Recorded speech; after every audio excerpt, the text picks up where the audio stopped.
Hello, everyone. Welcome to my podcast. Welcome to our podcast. My name is Zishan Mahmood. So today I'll do it will be a different format. I have my Wikipedia open and I'm on the thought experiment page. So there seems to be a lot of excellent topics under philosophy section on thought experience, thought experiment and so I'll touch on some of the philosophy ones. So I'll read some of them out. Artificial brain, Avicenna's floating man. That seems interesting. Yesterday, by the way, I was looking at Russell's teapot. That was also kind of interesting, but I disagree with it. Beetle in a box. Because Russell assumed a lot of things. He still had the classical logical framework, and he was kind of like strict. Like he was still thinking in a linear fashion. Beetle in a box, Bellum, omnium, contra, omnes, big book, ethics, Brain-in-a-vat, I'm familiar with that. Brainstorm machine, not so much. Buridan says, kind of familiar. Changing places, China brain, Chinese room, yeah, kind of familiar with that. It probably has to do with Turing test, I don't know. Coherence, gambling strategy, Condillac's statue. I'll drop the link below, by the way. Experience machine, Gettier problem. I'm familiar with that. We studied in epistemology class in OCC. Ḥayy ibn Yaqẓān epistemology. We'll explore that. Hilary Putnam's twin earth thought experiment in philosophy of language and philosophy of mind. If a tree falls in a forest, the classic. Inverted spectrum, Kafka's toxin puzzle. Kind of familiar with that, but forgot. Mary's room. I heard about it, but it's not ringing a bell. Molyneux problem. Admittedly, this oscillated between empirical and a-priori assessment. Newcomb's paradox, familiar with it. Original position, politics. Philosophical zombie. Uh, Plank of Carneades, that sounds interesting. Rocco's Bacillus, that sounds interesting. So I'll open up the ones that I find interesting and I won't delve much into like the trolley problem or something. So it goes to Ship of Theseus, Simulated Reality, Social Contract Theory, Survival Lottery, Swamp Man, familiar with it. Shoemakers, no, I don't know. Taking time bomb scenario, that sounds interesting. Teleportation, the transparent eyeball, that sounds interesting. Trolley problem, the violinist, that sounds interesting. Utility monster, Zeno's paradox, that's overdone to the death. So let's start with Avicenna's floating man. Looks like Avicenna. So while he was imprisoned in castle of Fardahan near Hamadan, Avicenna wrote his famous floating man, literally falling man, a thought experiment to demonstrate human self-awareness and the substantiality and immateriality of the soul. Okay, he believed his experiment demonstrated the soul is a substance and claimed humans cannot doubt their own consciousness. So let's just delve right in. Like, quote him, it's Ibn Sina, Kitab al-Shifa on the soul. One of us, a human being, should be imagined as having been created in a single stroke, created perfect and complete, but with his vision obscured so that he cannot perceive external entities. Created, is this similar to Plato's allegory? I don't know. Created falling through air or a void, in such a manner that he is not struck by the firmness of the air in any way that compels him to feel it, and with his limbs separated so that they do not come in contact with or touch each other. Then contemplate the falling. Can he be assured of the existence of himself? He doesn't have any doubt in that his self exists without thereby asserting that he has any exterior limbs. I don't get it. Wait. So neither okay, I'll just carry on. He doesn't have any doubt in that his self exists without thereby asserting that he has any exterior limbs, nor any internal or organs, neither heart nor brain, nor any one of the exterior things at all, but rather he can affirm the existence of himself without thereby God, it's longer. Without thereby asserting that this self has an extension in space. Even if it were possible for him in that state to imagine a hand or any other limb, he would not imagine it as being a part of his self, nor as a condition for the existence of the self. For as you know, that which is asserted is different from which is not asserted, and which is inferred is different from which is not inferred.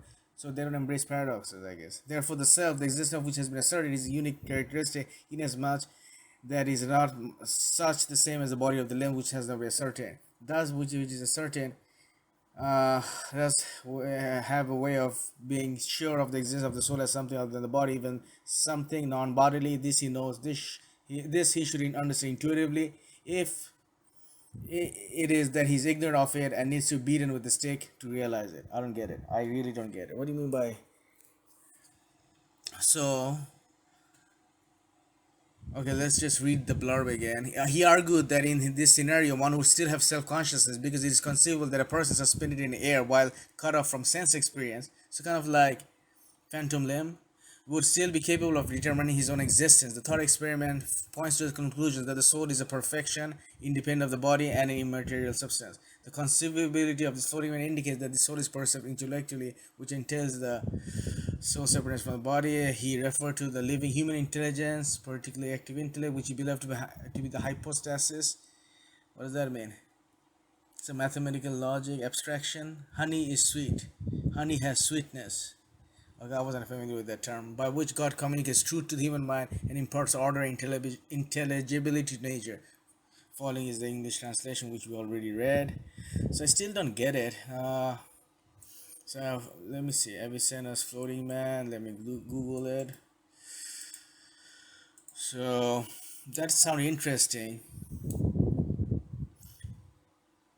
So okay. So in the blurb is floating man, the flying man or man suspended in the air is a thought experiment by Avicenna to argue for the existence of the soul. The argument is used to argue for the knowledge of presence. And another one, the floating man argument is concerned with one who falls freely in the air. The subject knows himself, but not through any sense perception data. Floating or suspending refers to a state in which the subject thinks on the basis of his own reflection without any assistance from sense perception or any material body.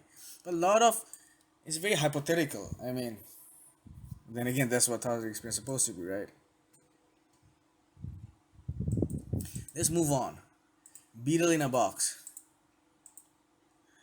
Okay. The Beetle in a box is a famous thought experiment that Wittgenstein introduces in the context of the investigation of pains. So, it's a long paragraph. He invites readers to imagine a community in which individuals have a box containing a beetle. No one can look into anyone else's boxes, and everyone says he knows what a beetle is only by looking at his beetle.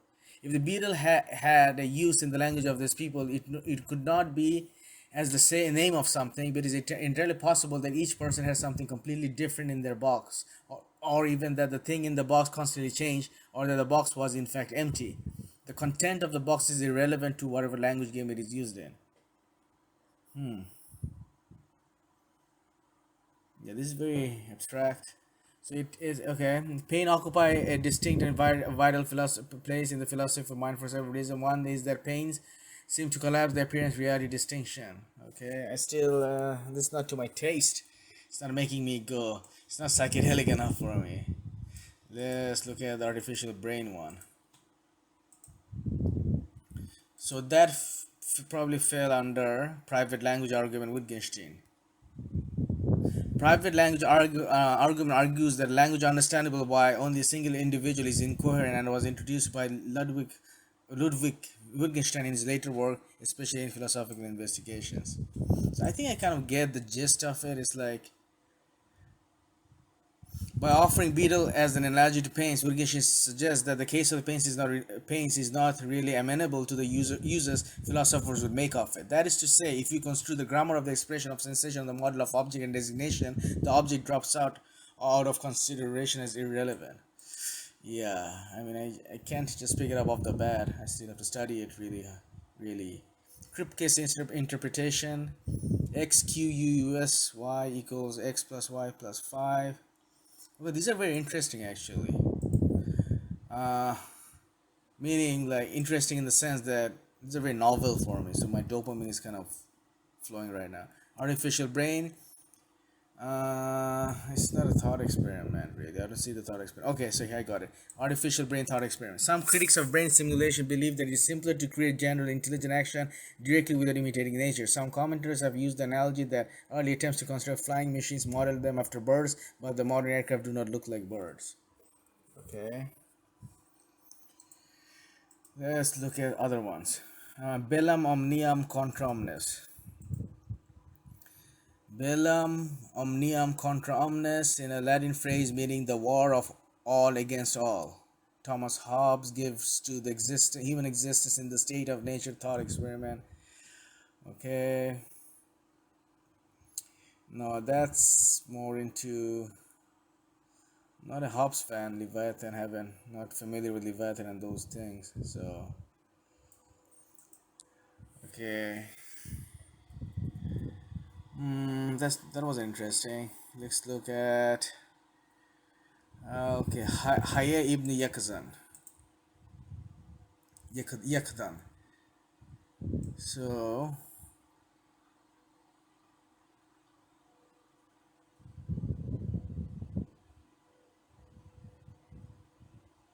plot. The story revolves around Ḥayy ibn Yaqẓān, the little boy who grew up on an island in the Indies under the equator, isolated from the people in the bosom of an antelope that raised him, feeding him with her milk. Ḥayy has just learned to walk and imitates the sound of antelopes, birds, and other animals in his surroundings. He learns their languages and he learns to follow the actions of animals by imitating their instinct. He makes his own shoes and cloths from skins of animals and studies the star. He reaches a higher level of knowledge of the finest of astrologers. He continues explorations and observation of creatures and environment lead him to gain great knowledge in natural science, philosophy, and religion. He concludes that the basis of the creation of the universe, a great creator, must exist. So is it teleological or what? Ḥayy ibn Yaqẓān lived a humble, modest life as a Sufi, and I was gonna say sushi, and forbade himself from eating meat. Once 30 years old, that's funny. It's probably I saw the whole cluster eating meat, Sufi, and I almost said sushi. It's like the whole Proust and the octopus, the squid, and the Proust book. Once 30 years old, he meets his first human who has landed on his isolated island. By the age of 49, he's ready to teach other people about the knowledge he gained throughout his life. So what was the thought experiment though?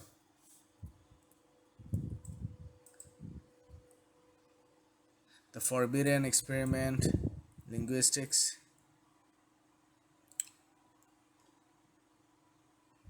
So it's mystical teachings in symbolic logic in order to provide a better understanding of such concepts. This novel is thus the most important work of Ibn Tufayl, containing was it by Ibn so it wasn't by Avicenna, right? It was by Ibn Tufayl. My bad. For some reason I thought it was by Avicenna. Forbidden experiment, linguistics. Language deprivation experiments have been claimed to have been attempted at least 4 times through history, isolating infants from the normal use of spoken or sign language. Oh wow. In an attempt to discover the fundamental character of human nature or the origin of language. That's why it's forbidden. Roger Shattuck called this kind of research forbidden experiment because the exception deprivation ordinary human country requires. Wow. Throughout history, several rulers have claimed to have carried out this kind of experiment.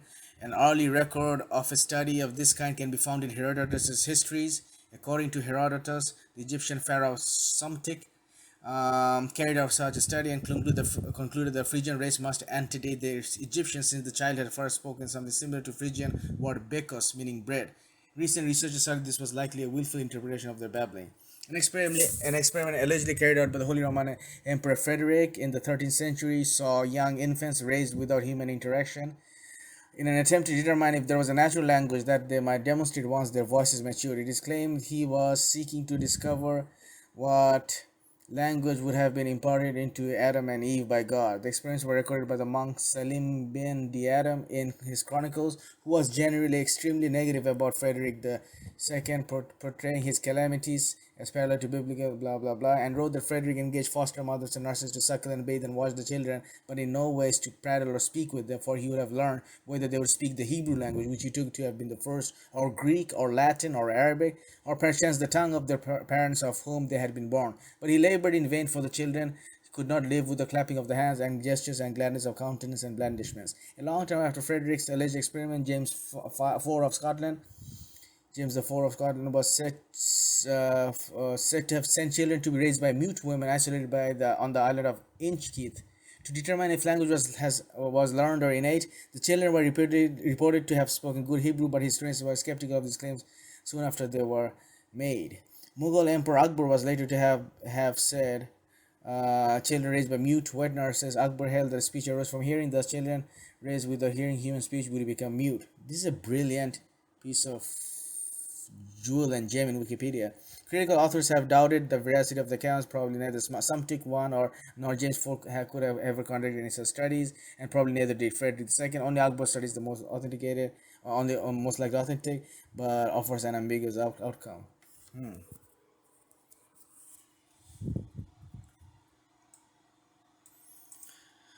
Let's look at Condillac statue.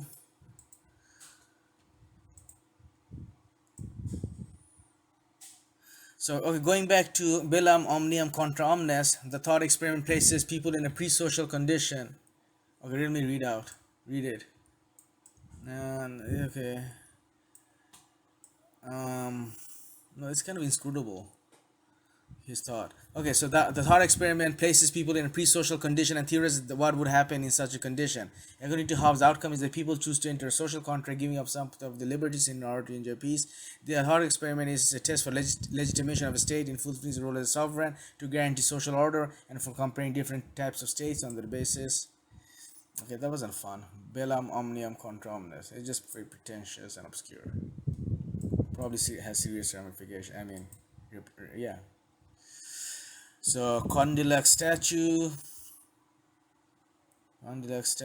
Can't find it.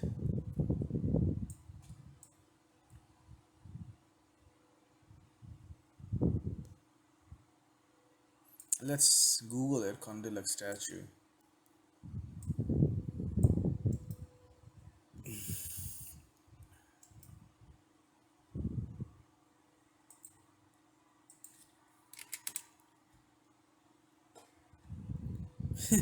Cadillac statue comes up.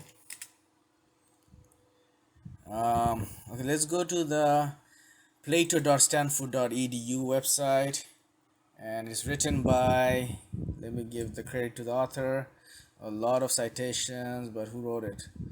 I think it's copyright 2017 by Lorne Falkenstein and Giovanni Grandi. So just in case, covering my ass right here. So let's go to Condillac statue.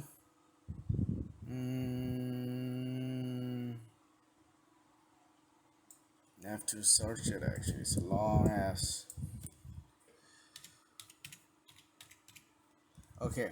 Condillac spoke of a being that is just a statue of a human being, and to consider what this being could come to know, were it to acquire each of the senses in isolation from the others, or each in combination with just one or two others. In proposing this question, Condillac was asking a more radical version of the question Molyneux had posed to Locke. What would a person born blind and made to see perceive spatial features well enough upon first sight to be able to identify cubes and spheres without touching them?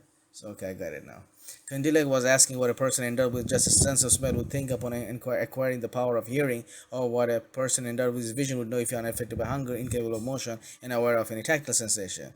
His answer to this question sought not just to explain how this person would acquire ideas of space out of external objects, but to prove that nothing more would be needed for it to acquire all the knowledge and all of the abilities that we have, other than just to experience a sufficiently rich array of sensations. Okay, that's not hitting the spot. Okay, Chinese room, Brain-in-a-vat, experience machine. Experience machine is a thought experiment put forward by philosopher Robert Nozick in his 1974 book Anarchy, State and Utopia and the Examined Life. It is one of the best attempts to refute ethical hedonism, and attempts to do so by imagining a choice between every reality and apparently preferred simulated reality. The argument, thought experiment. Okay, can't extract it from the Wikipedia page. I have to read the whole thing.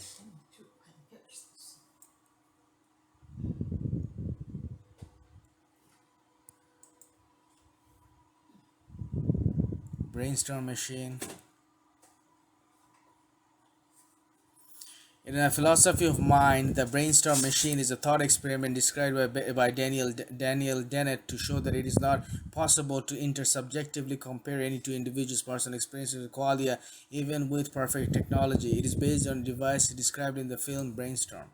So it comes from the film Brainstorm. Okay, so let's read it. Suppose that, quoting Daniel Dennett here, Quining Qualia, suppose that there were some neuroscientific apparatus that fits on your head and feeds your visual experience into my brain. With eyes closed, I accurately report everything you're looking at, except that I marvel at how the sky is yellow, the grass red, and so forth. Would this not confirm empirically that our qualia were different? But suppose the technician then pulls the plug on the connecting cable, inverts it 180 degrees and resets it in the socket. Now I report the sky is blue, the grass is green, and so forth. Which is the right orientation of the plug? Designing and building such a device would require that it is fidelity be tuned or calibrated by the normalization of two subjects' reports, so we would be right back at our evidential starting point. The moral of this intuition pump is that no intersubjective comparison of quality is possible even with perfect technology. But that's what a brain does with chiasmas.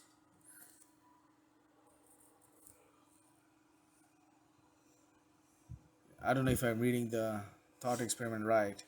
So and it talks about intuition pump. What's an intuition pump? An intuition pump is a thought experiment structured to allow the thinker to use their intuition to develop an answer to a problem. So let me read it from an Elbow Room, his 1984 book. A popular strategy in philosophy is to construct a certain sort of thought experiment. I call it an intuition pump. Intuition pumps are cunningly designed to focus the reader's attention on the important features and to deflect the reader from bogging down in hard to follow details. There's nothing wrong with this in principle. Indeed, one of philosophy's highest calling is finding ways of helping people see the forest and not just the trees by intuition pumps. But intuition pumps are often abused, though seldom deliberate. That's what I do, bro. Chinese room. Okay, Mary's room. Kafka's toxin puzzle, inverted spectrum. If a tree falls in a forest, Hilary, Putnam's twin earth thought experiment, Planck of Carneades. That sounds interesting. Rocco's bacillus. I'll do the interesting ones first. The violinist, Swampman, Shoemaker, Sheep of Theseus. I'm familiar with that, but still we'll go over it. Utility monster, teleportation, taking time bomb scenario. Buridan says Brain-in-a-vat. Let's also open that. Chinese room for okay. Let's start with knowledge argument. Mary's room, or Mary the super sign, is a philosophical thought experiment proposed by Frank Jackson. Let me hover over Frank Jackson. He is an Australian analytic philosopher, emeritus philosopher, professor in the School of Philosophy at Australian. Okay, he's from 1986 to 2014. In his article Epiphenomenal Qualia, and extended in What Mary didn't know. The experiment describes Mary, a scientist who exists in a black and white world where she has extensive access to physical definition of color, but no actual human perceptual experience of color. The central question of the thought experiment is whether Mary will gain new knowledge when she goes inside the black and white world and she goes outside the black and white world and experiences seeing in color. Pretty basic, but hey, I don't know why it's subscribed to this guy. It's not as if some groundbreaking watershed thought experiment. I mean, anyone can come up with that, but I guess it's particular to him, and he gets the credit.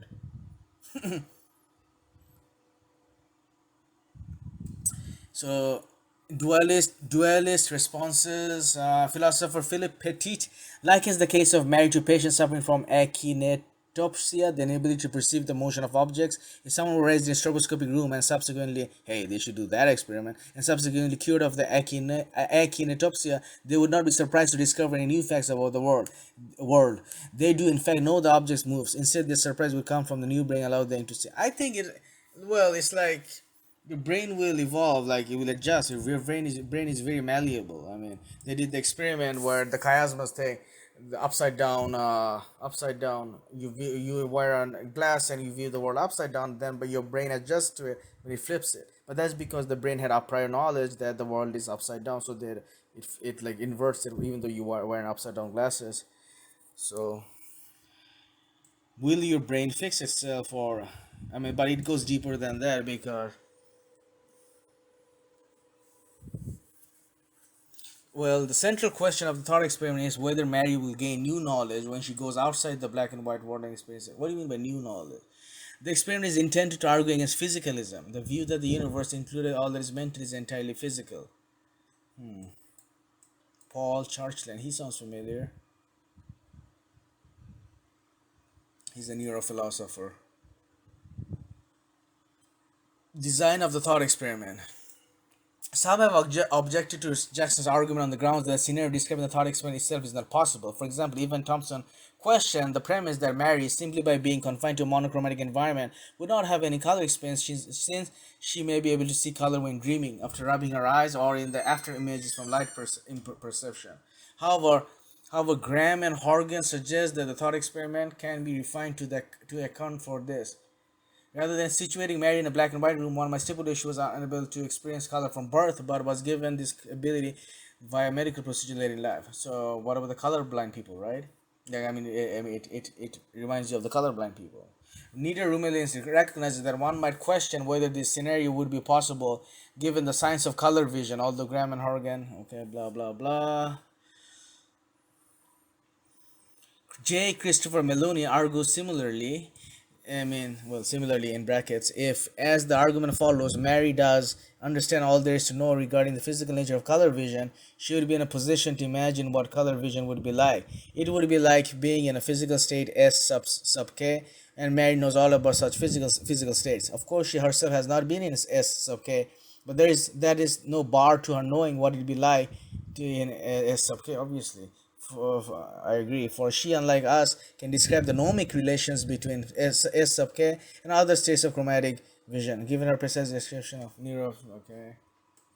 So these are just to whet your appetite. You feel free to explore on your own. These are just to whet your appetite, and I thought I was gonna dive into all these amalgam of thought experiments I haven't before previously. One of my favorite book was Astonish Yourself. I think 101 philosophical experiments you could do, but that's different than the thought experiments. Those are like real actual experiments. I recommend you check out that book. Astonish Yourself. Also, there are some other interesting ones, like what it's like to be a bat, Nagel, that's showing up in related searches. Like keywords.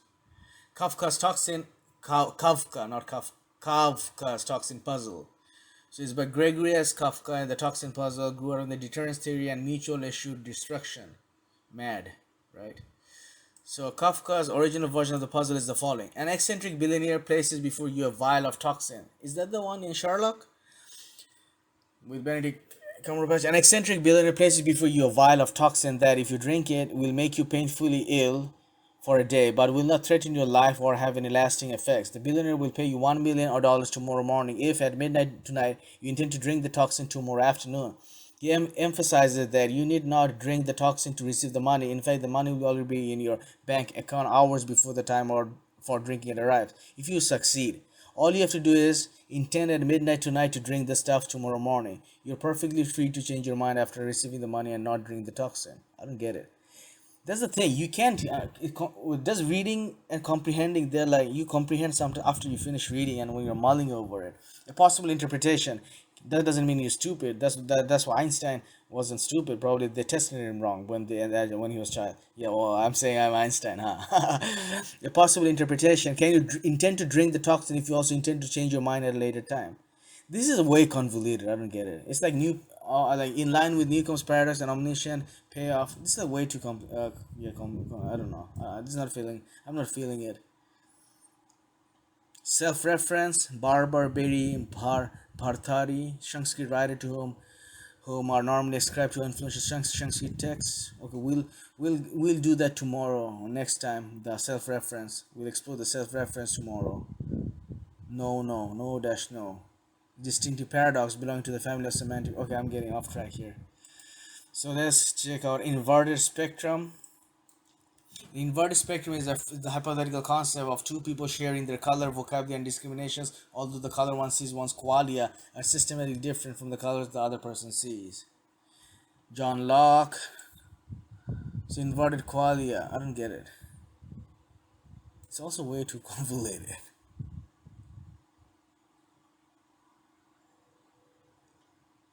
What is it? The concept dates back to John Locke. It invites us to imagine when we wake up one morning and find that for some unknown reason all the colors in the world have been inverted, that is swapped to the hue on the opposite side of a color wheel. Okay.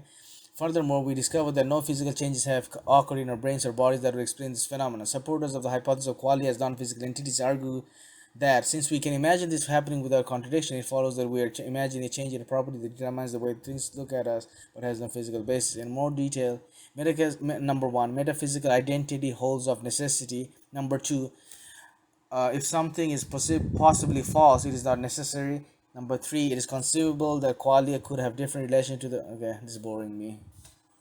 That wasn't interesting. Most of many philosophies are actually outdated. I mean, I mean, it's not complete, like incomplete rather. If a tree falls in a forest and no one is around to hear, does it make a sound?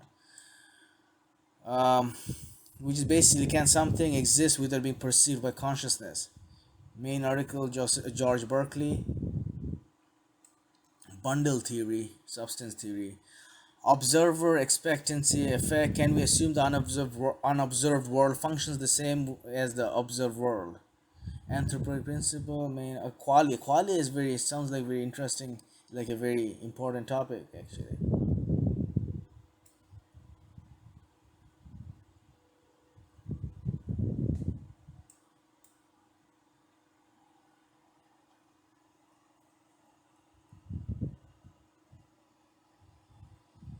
In popular culture, dear Evan Hansen. Okay, okay, let's move on. Twin Earth thought experiment. So, Putnam, Hilary Putnam. We begin with supposing that elsewhere in the universe there is a planet exactly like Earth in virtually all aspects, which we refer to as twin Earth.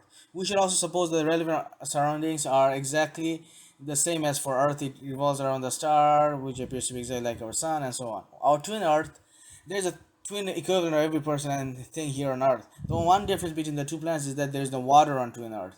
In its place, there is a liquid that is superficially identical, but is chemically different, being composed not of H2O, but rather of some more complicated formula which we abbreviate as XYZ. The twin earthlings who refer to the language as English call XYZ water. Finally, we set the data for thought experiment to be several centuries ago, when the residents of Earth and twin Earth would have no means of knowing that the liquids they call water and were H2O and XYZ respectively. The experience of people on Earth with water and that of those on twin Earth with XYZ would be identical. Now the question arises: when an Earthling or Oscar for simplicity's sake and his twin on twin Earth say water, do they mean the same thing? The twin is also called Oscar on his own planet, of course. Indeed, the inhabitants of the planet call their own planet Earth. Call their own planet Earth. For convenience, we refer to this putative planet as twin Earth and extend. Okay, I get it now. Like it's basically like it's kind of like mathematics. Like I guess this has to do with isomorphism. Beech elm case, aluminum molybdenum case. The twin Earth thought experiment was one of three examples of Putnam offered in support of semantic externalism. What is that? So, in the philosophy of language, semantic externalism is the view that the meaning of a term is determined in a whole or in part by factors external to the speaker. A lot of jargon, not too much bullshit. Not it's like as they said, Zenza said in Training Day, all that jelly, not enough toast.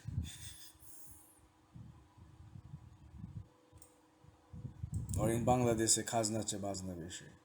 Plank of Carneades. Thought experiment first proposed by academic skeptic philosopher Carneades of Cyrene. It explores the concept of self-defense in relation to murder. In the thought experiment, there were two shipwrecked sailors, A and B. They both see a plank that can only support one of them, and both of them swim towards it.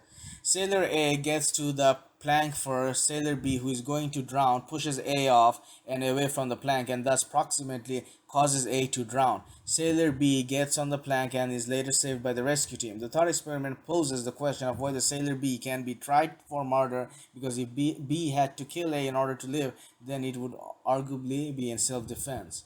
What? So Sailor A gets to the plank first. Sailor B, who is going to drown, pushes A off and from the plank and approximately causes A to drown. Approximately. Which is okay. Sailor B gets on the plank and is later saved by the rescue team. So obviously it's a murder. Why did you push it away?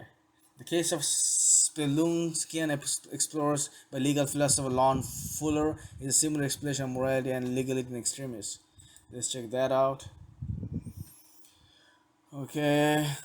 The case involved 5 explorers who were caved in following a landslide. They learn via intermittent radio contact that without food they are likely to starve to death before they can be rescued. They decide to engage in cannibalism and select one of the number to be killed and eaten. Is that real? It presents a legal philosophy puzzle. Okay, puzzle. They are attributed to judges sitting on the fictional Supreme Court of New York in the year 4300. Okay, so they decide who should be killed by throwing a pair of dice. After the 4 survivors are rescued, they are charged and found guilty of the murder of the 5th explorer. If their appeal to the Supreme Court of New York fails, they face a mandatory death sentence. Although the wording of the statute is clear and unambiguous, there is intense public pressure for the men to avoid facing the death penalty. The article offers 5 possible judicial responses. Okay, it's a long article. In the case of Spelunkian explorers, the person to be eaten was chosen by throwing a pair of dice. Oh, that's just a blurb, like a byline. I don't know what you call that. Okay, moving on. Rocco's basilisk. In July 2010, Les Wrong contributor Rocco posted a thought experiment to the site in which an otherwise benevolent future AI system tortures people who heard of the AI before it came into existence and failed to work tirelessly to bring into existence in order to incentivize said work. Using Yudkowsky's timeless decision theory, the post claimed doing so would be beneficial for the AI, even though it can causally affect people in the present. The idea came to be known as Rocco's basilisk, based on Rocco's idea that merely hearing about the idea would give the hypothetical AI system stronger incentives to employ blackmail. Why is basilisk? Yudkowsky deleted blah blah blah. Nervous breakdowns. What is a basilisk? What does basilisk mean? Is basilisk like here different meaning? Has a different meaning?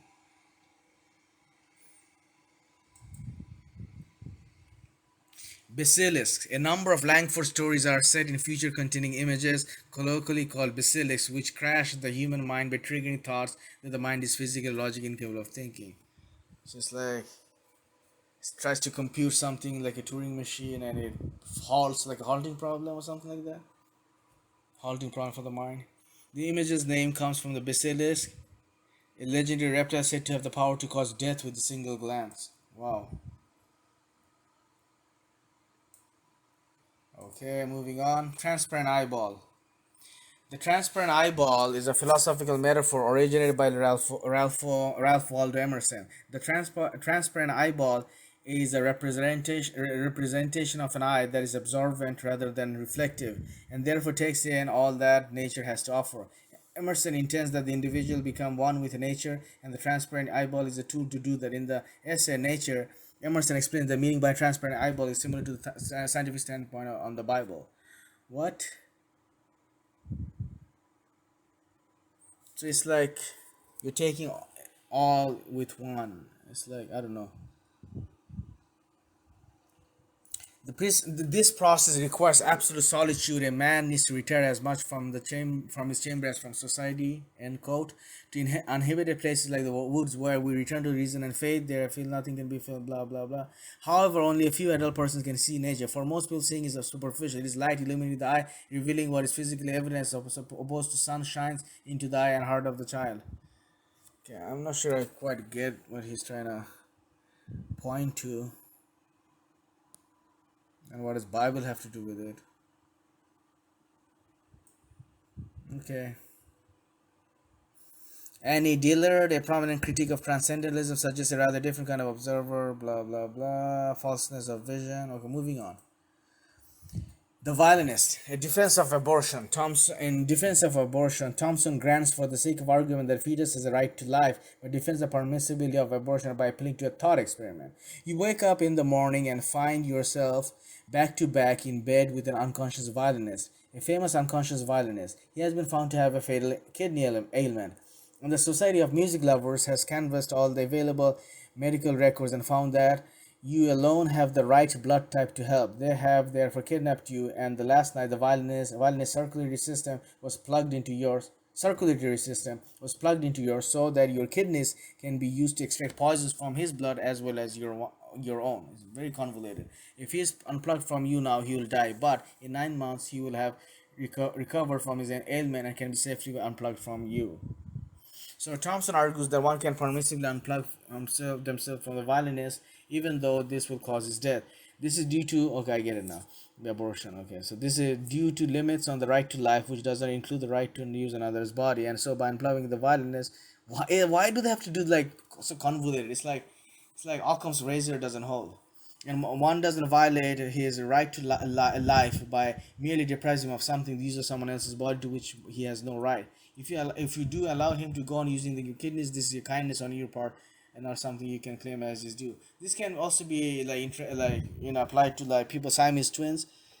What if you're surviving of leeching of some your brother's Siamese your twins organs, and one doesn't like you, one doesn't like you,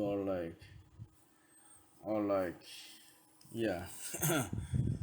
Yeah, bro philosophy right here. Okay, moving on. Again, these are just to whet your appetite. Donald Davidson, philosopher. Um, okay, the experiment runs as follows. Suppose lightning strikes Swampman. Swampman is the subject of a philosophical thought experiment introduced by Donald Davidson in his 1987 paper, Knowing One's Own Mind. In the experiment, Davidson is struck by lightning in a swamp and disintegrated simultaneously. An exact copy of Davidson, the swampman, is made from a nearby tree and proceeds through life exactly as Davidson would have indistinguishable from Davidson. The experiment is used by Davidson to claim that thought and meaning cannot exist in a vacuum. They are dependent on the interconnections to the world. So I'll just read it.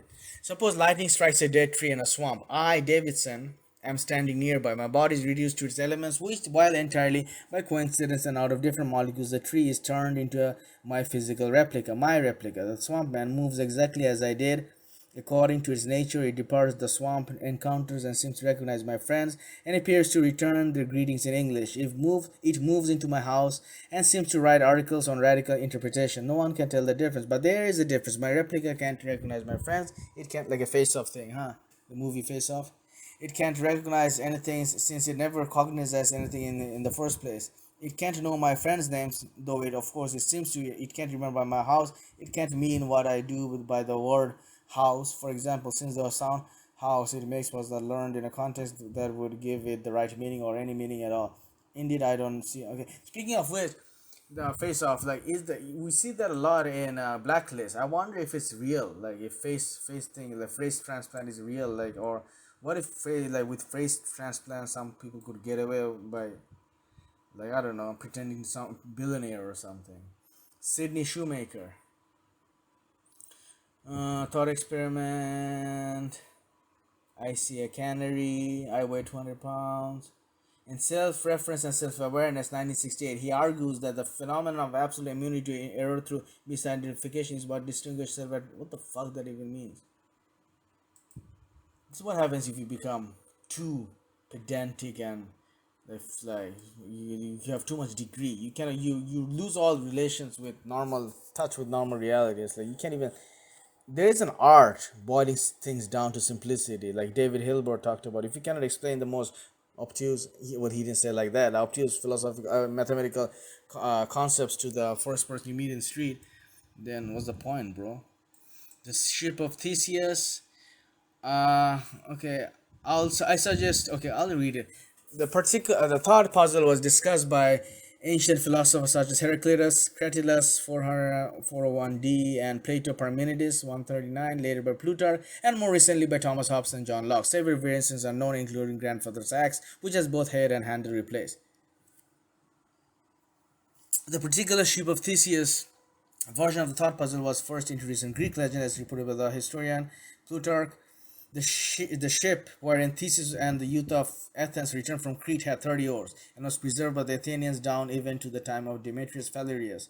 For they took away the old planks as they decayed, putting in new and stronger timber in the place, insomuch that the ship became a standing example among the philosophers for the logical question of things that grow, one said holding that the ship remained the same and the other one it was not the same. That's why I'm not too fond of restoration.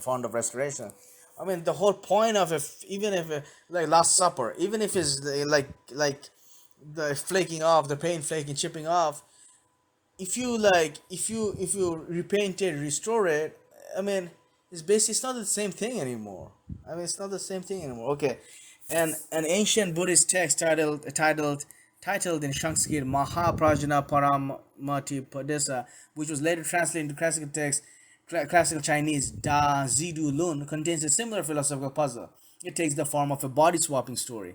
The story tells of a traveler who encountered two demons in the night. As one demon ripped off all the parts of his body one by one, the other demon replaced them with those of a corpse. The traveler was left confused about who was who after the body swapping.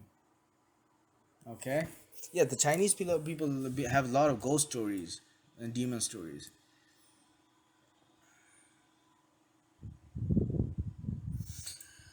Okay, moving on. Utility monster is a thought experiment in the study of ethics created by philosopher Robert Nozick as a criticism of utilitarianism. The thought experiment. A hypothetical being which Nozick calls the utility monster receives much more utility from each unit of resource. Nah, it goes to game theory, I think. I hate game theory. Like, I don't know. Digital minds. Some scholars believe that it is likely that super intelligent machines or other digital minds will be built at some point in the future. Some such machines might be engineered to use material resources vastly more efficiently than humans do. Okay. No, this is just did it perfect mirror addition paradox. No, let's move on. That wasn't fun. Teleportation. Okay, there are a lot of stuffs in the internet about teleportation, so I won't harp too much on it.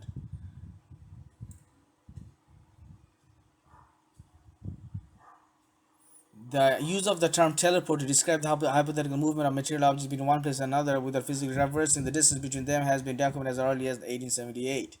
American writer Charles Ford is credited with having coined the word teleportation in 1931. Okay. In the Bible, example of instantaneous movements are referenced in the Bible, where Holy Spirit brings God, the deacon, the Philip, the evangelist from Jerusalem to Azotus. In Tobit 8:3, where Saint Raphael, the archangel, chases instantaneously the demon Asmodeus in Egypt.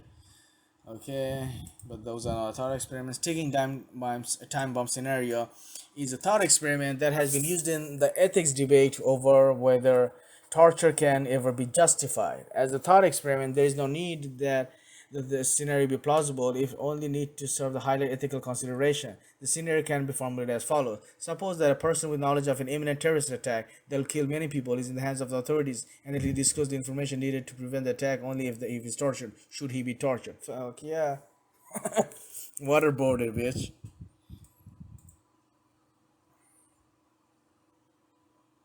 Yeah, pragmatism. Okay, the ticking bomb scenario is a ticking time bomb scenario is the subject of the drama The Dershowitz Protocol by Canadian author Robert Fothergill. Okay.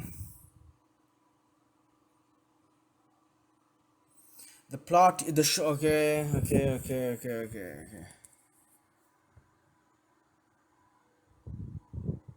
If the kids see it and say if torture is wrong, what about 24? Okay. I don't know. Trolley problem deals with trolley problem. It's a variation of trolley problem in a way, I guess. Buridan's ass. A man being just as hungry as thirsty, a place between food and drink must necessarily remain where he is and starve to death. Aristotle. So days to antiquity being found in Aristotle on the heavens. Okay, that's not much of a Brain-in-a-vat. Okay, Chinese room, Searle. I'm sure Searle. Yeah, by Searle. Okay, those are done to that and appears in popular culture and books. Intuition pump, we did that. Condillac, we did that. So pretty much covered everything. We'll end on that note. Feel free to check them out. I'll drop the link below. Thank you. And again, please let me know what would you want me to riff on next time. Then you can just suggest. Thanks for your suggestions. Thanks for your support. Thanks for the subscription. And all tell me how can I improve, or what I'm doing wrong, what I'm doing right. What are your thoughts? Do you have any interesting thought experiment? Just write, just slam it below, dude. And it's gonna get fucking. You're gonna, at least in the Internet Archive, you're gonna get timestamp for having the first person to have thought of it. All right, Zishan out. Peace.